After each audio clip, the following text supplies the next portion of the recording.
Hi guys, welcome to another video. Today I'll be showing you how I color my natural hair, and this is the color I'll be using. I like the Dark and Lovely. I think it works good on my hair, and so that's the one I usually stay with. And I'm just showing you all the things that came in the box. So that was awesome because I didn't have to go get none of my own stuff. And as you can see, I was tripping out because of those grays, honey. Look at those grays. But we about to fix that right now. So I usually like to get a rinse or a semi-permanent for my hair, and this was a semi-permanent. I rarely use a permanent, but your girl really needs a permanent, okay? And the main reason why is because too much color can alter the coils of your natural hair. And so I'm very particular on when I color my hair. And I take great care of my hair. I try my best to, so I can afford to have some color because I know I'll keep it moisturized and do the proper hair care for it. So yeah. As you can see, I have some ends that needs to be trimmed. So I'm going to go ahead and trim that little bit off. Better to have healthy hair than length. So not really worried about that. And so I'm just combing my hair all the way through, usually starting at the ends, then the root. And I noticed that I had a little more that needs to be clipped, so I really don't care about the length too much of my hair, guys. I know people want to save those little ends because they make their hair look longer, but believe me, it's not worth it in the end. So this is some sensitive scalp I'm putting on, and you can use some grease, some Vaseline, whatever you want. I'm putting it all around my perimeter, and that's just a barrier between the hairline, the color, and your face, basically. So yeah, it helps protect it. And I do notice a big difference about staining when I don't use hair grease or something around my edges. So yeah, and I'm trying to get those edges to be strong. Y'all know I love to wear my wigs and all of those things. So just giving my hair a long break.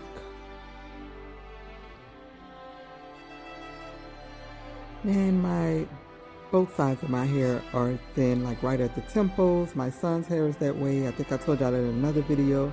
When I go to New Orleans, I do my mom and sister's hair, and their hair is the same way. So I guess it's just born that way some, but I know some is definitely damaged from me. And after I had Josiah, I had lots of issues with my hair. So what I'm doing now is taking the color. It was already ready. I didn't have to mix or shake nothing. Well, just shake that bottle a little bit.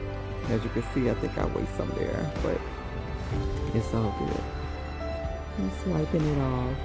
So I like to put the color around the perimeter first because that's where I have the most grays, and right in the middle of my hair.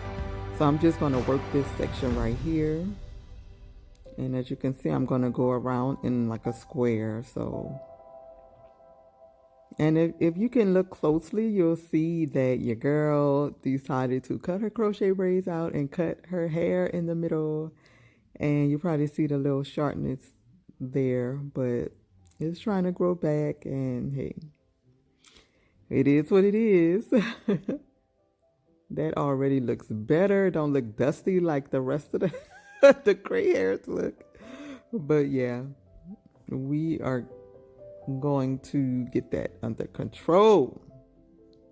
So what you want to do is take the hair, split it. You can use your finger or the end of that brush, that rat tail, to go ahead and part your hair. And then you're just going to put the color on the front side and the back side. And if you add enough, really, you won't even have to do the back side if you add enough. But I was being generous, but at the same time a little skimpy, because that one bottle, it just get my roots. I mean, I really could use 2 bottles, but I'm like, if I buy 1 bottle, I won't go crazy putting all this color on my hair. So I want my hair to stay in the naturalist form and the state as possible. So yeah, I'm parting it, going on top and underneath.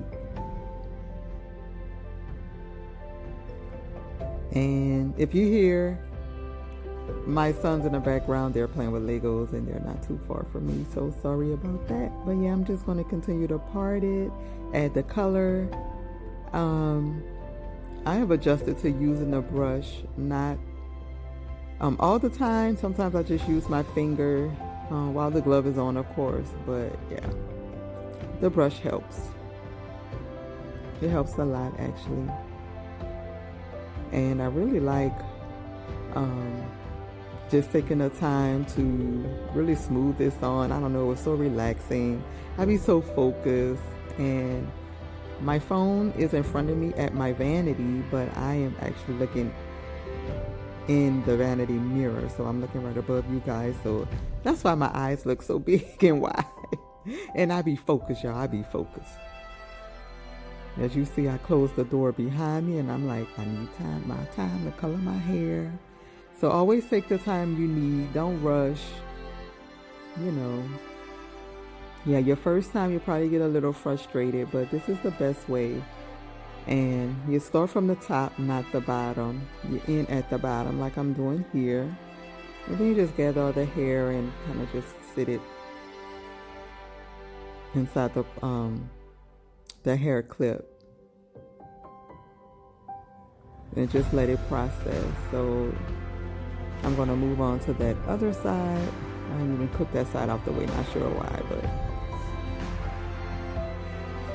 yeah, so I'm working on the edges because my gray hair grew really close to I mean like right on my bang, like baby bangs, you know. I know some people's hair grow a little further back, but my gray hair is like right on my face.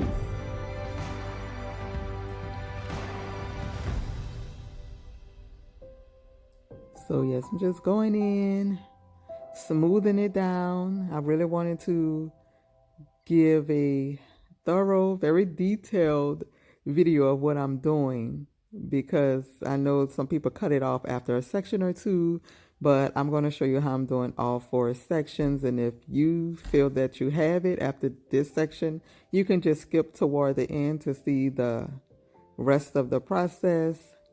But I advise that you'd watch, you know, the whole way through, especially if it's your first or even second time. So yeah, I was noticing some grays that were well beyond just the root part. So I was trying to add a little more color to cover that up.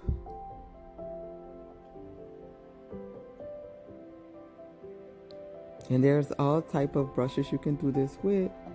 Well, I won't say all type, but they do have skinnier ones. They have thicker ones. They have straight bristle ones. This one that I'm using is on a slant. So it's really up to you.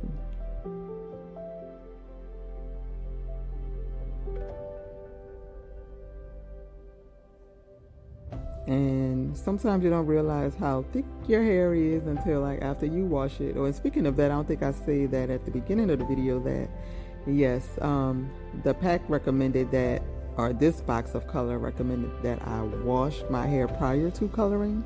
Some colors usually rinses, I think. Wait, let me see. I'm confusing myself, but it just depends. Always read the directions. No matter how much of a professional you think you are, read the directions and see what it says.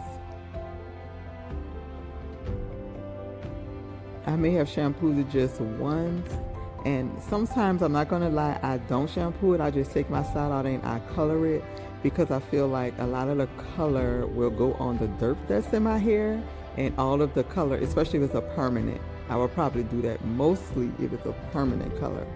So I just let the dirt, you know, suck up a little of that color, and I'll just get what's left on my hair. You really don't have to do that. That's just me being overly protective of my hair. But it's been working, and I haven't had any issues with my hair at all. Doing it that way, either way, really. But I will follow directions 95% of the time.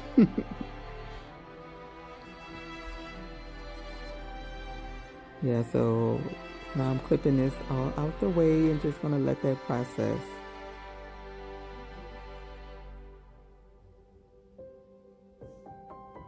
And so the color takes, you may feel your hair or your scalp starts to get warm. You would never feel that sensation when you have a rinse because it's just a coat on your hair. That's all a rinse is, just a coat. But this, it really opens up your follicles, and that color is penetrating through those hair strands, and your hair is going to react to that, and so it's going to feel warmer, and you know it's starting to process then.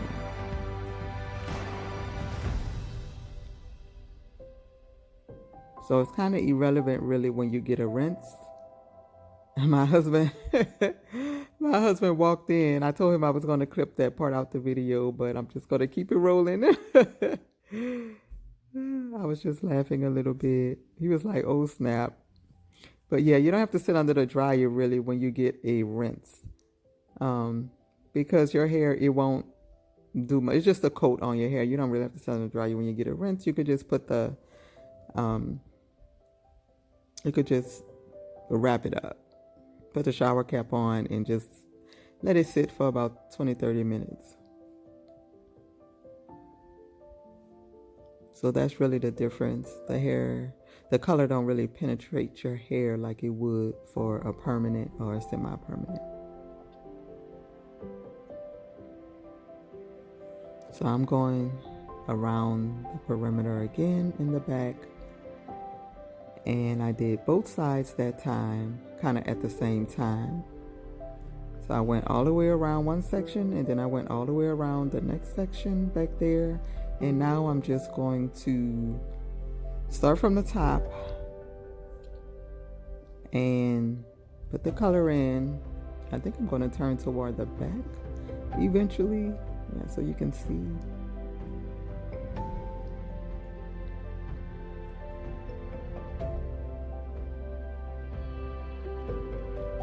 And please clip that other section out the way.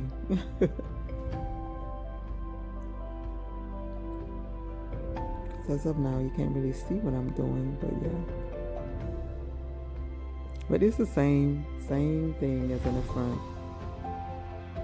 You put that color on, put it on top, you put it on bottom. And just be sure to have the towel all the way around your neck. I really don't know what I was thinking. And I really wasn't in a rush to get it done. It took me some time. I guess about 20 minutes. 25 minutes. My hair was like thick. So yeah. And it's okay. When I'm not recording, of course, it probably won't take as long, but I really wanted y'all to see the details, so.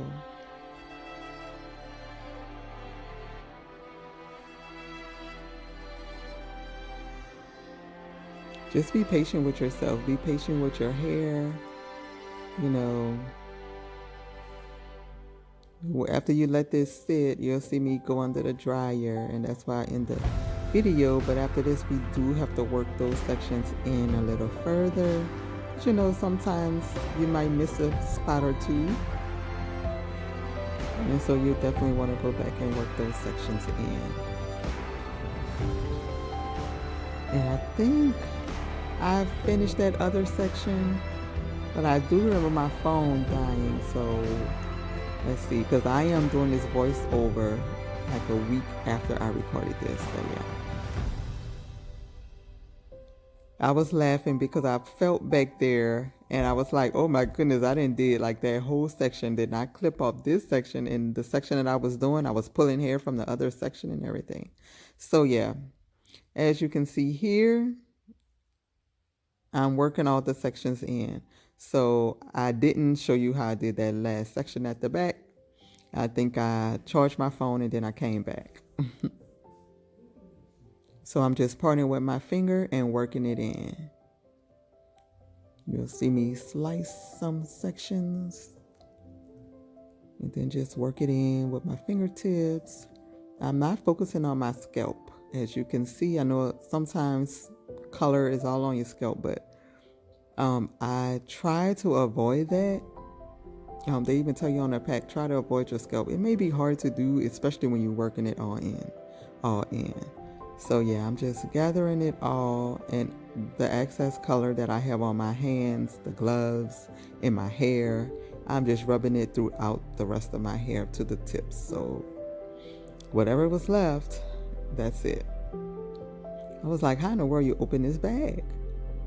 And the bag is like so wide, it was weird. So I was like, I'll just clip this out the way. But I still decided to go in with my shower cap, and I felt much more protected than that bag. And that's just me under the dryer. So thanks for watching.